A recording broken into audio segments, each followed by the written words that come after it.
Hello' students অহা বছৰৰ পৰা আৰু মেট্ৰিক বা HSLC এক্সাম নহয়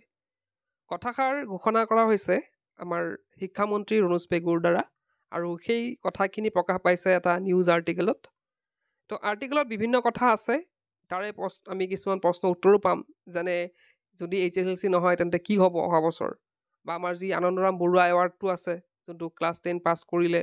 উত্তীৰ্ণসকলে পায় তো সেই এৱাৰ্ডটো কি হ'ব সেই গোটেইখিনি কথা সেই আৰ্টিকেলত প্ৰকাশ পাইছে তেন্তে অহা আমাৰ সেই আৰ্টিকেলখিনি চাওঁ আৰু তাত আমি বুজিব চেষ্টা কৰোঁ যে অহা বছৰৰ পৰা আচলতে হ'বলৈ গৈ আছে কি তো ইয়াতে লিখিছে in a significant move Assam's education minister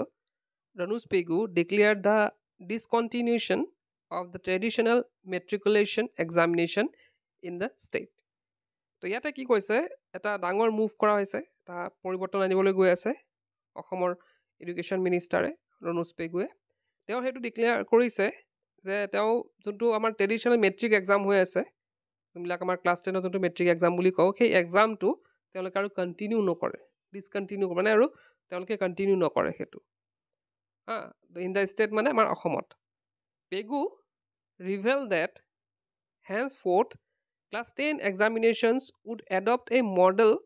similar to those of class 8 and assessments. তো ইয়াতে কৈছে যে ক্লাছ 10ৰ যোনটো এক্সাম হ'ব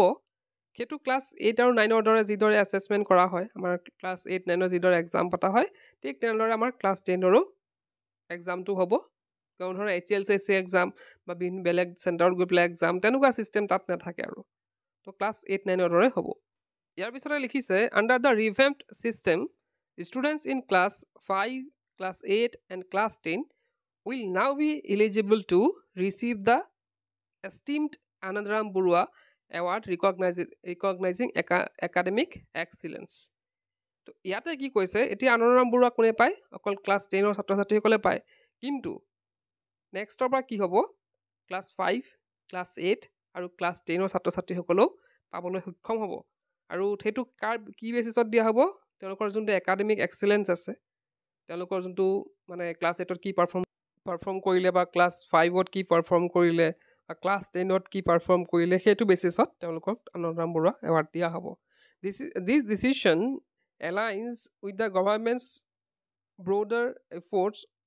two modernise the education system তো এই ডিচিশ্যনটো কিহৰ কাৰণে লোৱা হৈছে যে আমাৰ এডুকেশ্যন ছিষ্টেমটো মডাৰ্ণাইজ কৰিবলৈ আধুনিকৰণ কৰিবলৈ এই ছিষ্টেমটো এডপ্ট কৰা হৈছে গোটেইখিনি পৰিৱৰ্তন অনা হৈছে CM Himanta Biswa Sharma had earlier announced in June 2023 that Assam HSLC exam would not be conducted from the following year, eliminating board exams for class 10 students starting from the academic year 2024. তো ইয়াৰ আগতো doctor আমাৰ CM Himanta Biswa শৰ্মাই সেইটো ঘোষণা কৰি ৰাখিছিলে already আমাৰ June 2023তে সেইটো ঘোষণা কৰিছিল যে নেক্সট একাডেমিক মানে কি এতিয়াতো 2023 চলি আছে এইটোতো এক্সাম হ'বই 2023 এক্সামটো মানে HSLC 2024 যোনটো হ'বলৈ গৈ আছে ফেব্ৰুৱাৰী মাহত সেইটোতো হ'বই তাৰ পিছৰ যোনটো একাডেমিক আছে মানে 2024-2025ৰ যোনটো একাডেমিক ছেশ্যন হ'ব তাত মেট্ৰিক নোহোৱাৰ কথা তেওঁ মানে আমাৰ মুখ্যমন্ত্ৰী হিমন্ত বিশ্ব শৰ্মাই আগতে ঘোষণা কৰি ৰাখিছিল জুন মাহতে সেইটো কথা কৈ ৰাখিছিলে তাৰপিছতে লিখিছে the state government plans to establish a new Assam Education Board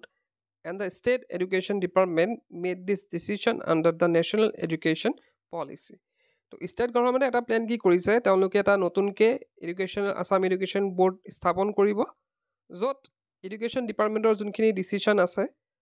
যোনটো আমাৰ NEP 2020 মানে যোনখিনি আমাৰ নীতি নিয়ম দিছে সেইখিনি তেওঁলোকে কাৰ্যকাৰী কৰিব কোনে কৰিব আছাম এডুকেশ্যন বোৰ্ডে কৰিব আকৌ লিখিছে CM Sharma clarified that metric exam would now be held only at the school level, emphasizing alignment with the new education policy while assuring that employees of the existing SEBA Board of Secondary Education Assam would not lose their jobs. CM Sharma stated that the creation of new board was imminent. তো ইয়াতে কি কৈছে আমাৰ CM আমাৰ হিমন্ত বিশ্ব শৰ্মাই এইটোৱে clarify কৰি দিছিলে যে মেট্ৰিক এক্সাম অকল এতিয়া স্কুল লেভেলত হ'ব আগতে কি হয় আমাৰ ষ্টেট লেভেলৰ হয় মানে গোটেই ষ্টেট মানে গোটেই ৰাজ্যখনে মিলি পেলাই মেট্ৰিক এক্সামখন পতা হয় একে প্ৰশ্নখন দি পেলাই কিন্তু এতিয়া তেনে নহ'ব এতিয়া অকল স্কুলতে পতা হ'ব স্কুল লেভেল মানে কি নিজৰ স্কুল লেভেলতে তেওঁলোকৰ মানে স্কুলৰ যিখিনি ছাত্ৰ ছাত্ৰী আছে এটা ক্লাছত ক্লাছ 10 ধৰা তো সিহঁতৰ মাজতে কি হ'ব মানে এক্সামটো পতা হ'ব তো আৰু এটা কি কৈছে যে যিহেতু আমাৰ নিউ এডুকেশ্যন পলিচিত সেইটো কথা আছে গতিকে সেইটো মানা হ'ব আৰু এটা কথা কি কৈছে যে আমাৰ সেৱা বোৰ্ড এতিয়া প্ৰশ্ন উঠিব পাৰে যে সেৱা বোৰ্ডটো কি হ'ব বা সেৱা বোৰ্ডত যিসকল কাম কৰি আছে যিসকল অফিচাৰে কাম কৰি আছে তেওঁলোকৰ কি হ'ব সেইটোৱে কৈছে ইয়াতো যে তেওঁলোকে তেওঁলোকৰ জবটো হেৰাব নালাগে তেওঁলোকে মানে নতুন যোনখন মানে কমিটি গঠন হ'ব তাতে তেওঁলোকে স্থান পাব তো সেইটো তোমালোকৰ কাৰণে দৰকাৰ নাই আৰু অতি সোনকালে কৰা হ'ব বুলি সেইটো কথা কৈছিলে আৰু সেইটো এটা আৰ্টিকেল ওলাইছে আজি যে আমাৰ ৰণোজ পেগুৱে সেইটোৱে ক'লে যে অহা বছৰৰ পৰা অৰ্থাৎ 2024 হ'ব সেইটো বহুতে সুধি আছিল এইটো কুৱেশ্যন যে HSLC 2024 হ'বনে নাই সেইটো হ'বই কিন্তু আগন্তুক যোনটো হ'বই কিন্তু নেক্সট ইয়াৰৰ সেইটোৱে কৈছে যে নেক্সট ইয়াৰ পৰা নহয় বুলি কৈছে নেক্সট ইয়াৰ মানে 2024-2025 মানে হ'ব লাগিছিল HSLC 2025 মানে HSLC 2025 নহ'ব 2024 হ'ব কিন্তু 2025 নহ'ব সেইটো কোনো ধৰণৰ কনফিউজন হ'বলগীয়া নাই তো এইখিনি আছিলে ভিডিঅ'টোত ক'বলগীয়া আশা কৰিছোঁ তোমালোকে বুজি পাইছা তেন্তে আজি ভিডিঅ'তে শেষ কৰিলোঁ কি পঢ়ছে মিকেলান